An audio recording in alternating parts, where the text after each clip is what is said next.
Good day, everyone.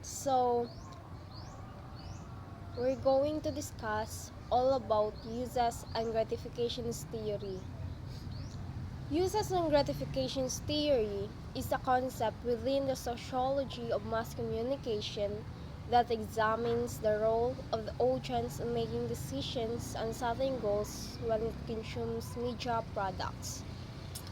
In other words, it is a theory that defines how people choose a particular media channel to meet their personal needs. Unlike many other mass communication, unlike many other mass communication theories that explore how media affects people, the uses and gratifications theory answers the question, how do people use media? In other words, the uses and gratifications theory focuses on the motives behind the behavior of the media consumers rather than on the media direct impact on the consumer. This theory is studied within the framework of the socio-psychological tradition using the positivist approach. According to Light 2023, uses and gratifications theory proposes that people choose to consume certain kinds of media because they expect to obtain specific gratifications as a result of those selections. While what I mean is Federson of 2017, Ocean's members reacted to mass media and sought to use it for specific purposes based on their own individual characteristics, social categories, and relationships.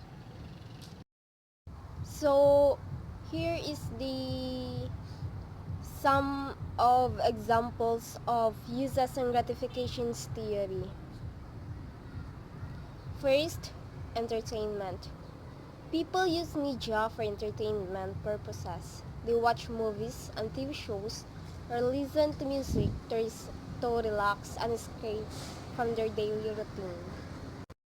Second, social interaction. Media can be used to fulfill the need for social interaction. Social media provides an incredible opportunity to form connections, share content with others, and communicate in previously impossible ways. Platforms such as Facebook, Instagram, and Twitter enable users to stay connected with loved ones despite physical distances. Information gathering. In this digital age, we rely on various media outlets to arm ourselves with the latest news updates.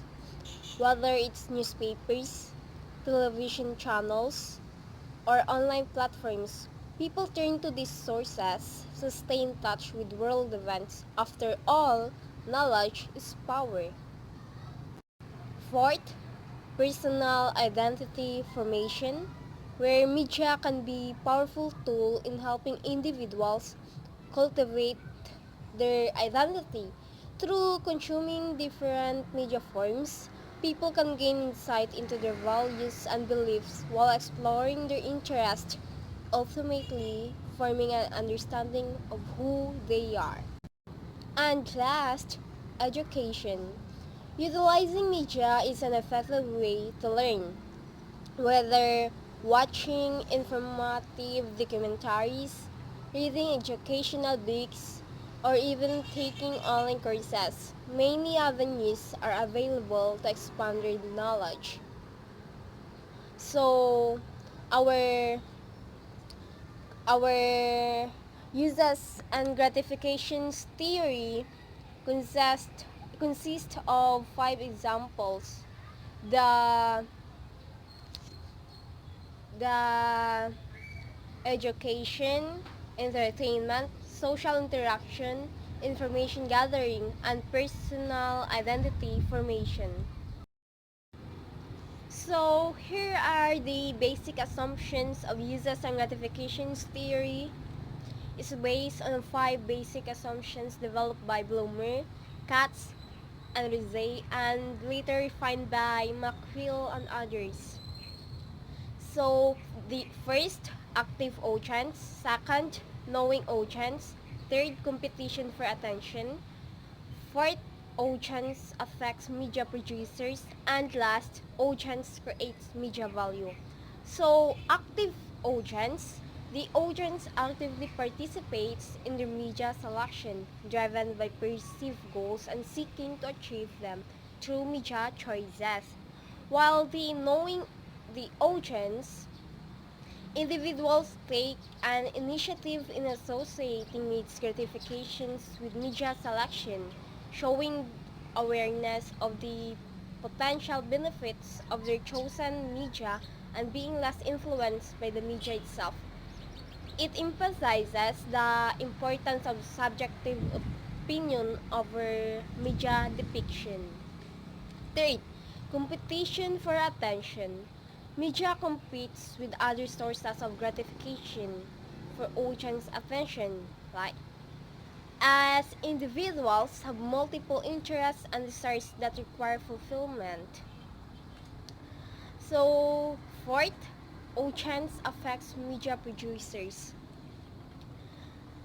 The goals of media use are determined by the audience themselves, who are conscious and attentive to their motivations for selecting certain media content. And last, the audience creates media value. Cultural value judgments of media content are deferred to audience actions, as only the audience can establish the actual value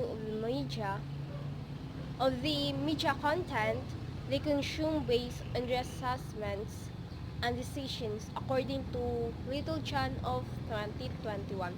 So the basic assumptions of users and gratifications theory consists of active audience, knowing audience, competition for attention, audience affects media producers, and ay, audience creates media value. And let's proceed to criticism of users and gratifications theory. While users and gratifications theory has provided valuable insights into media use and audience behavior, it has also been criticized due to the lack of a clear conceptual framework, difficulty measuring gratification, and the issue of causality. Criticisms of users and gratifications theory consist of five: the lacking conceptual framework, the lack of a macro-sociological understanding, lack of focus on power differential, potential overgeneralization, and lack of focus on effects of media. Excuse me. So, lacking conceptual framework, some critics argue that users and gratifications theory lacks a clear conceptual framework and precise definitions of key concepts. It makes it difficult opera, op, to operalize, excuse, to operation, to operationalize the theory and test its hypothesis by Shannon of 1977. Lack of a macro-sociological understanding.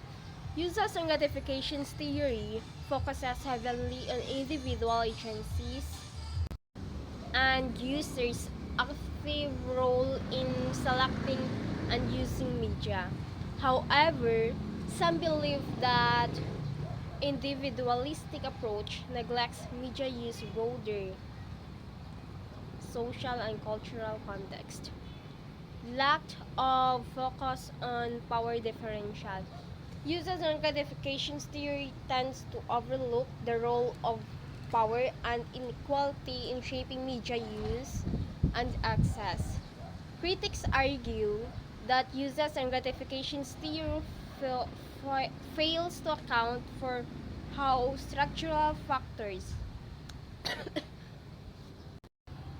such as race, class, and gender influence media usage patterns. According to Quinn and Einstein of 2019. Fourth, potential overgeneralization. Some scholars have criticized users and gratifications theory for overgeneralizing its findings and assuming that users' motivates and behaviors are consistent across different media types and contexts. According to Kobe and Chris of 2013. And last, lack of focus on effects of media. Uses and gratifications theory focuses primarily on the uses and gratifications that users derive from media but pays little attention to the potential effects that media use may have on individuals and society. So, uses and gratifications theory is a significant concept in communication studies as it offers insight into the role of media in fulfilling the needs of individuals. It proposes that media actively consume specific media channels to satisfy their needs. So, uses and gratifications theory is under on the tradition of the social psychological tradition because it is focuses on the behavior of the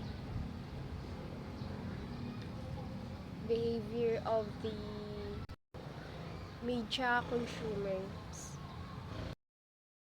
So that's all for the uses and gratifications theory. Hope you learn something. Thank you.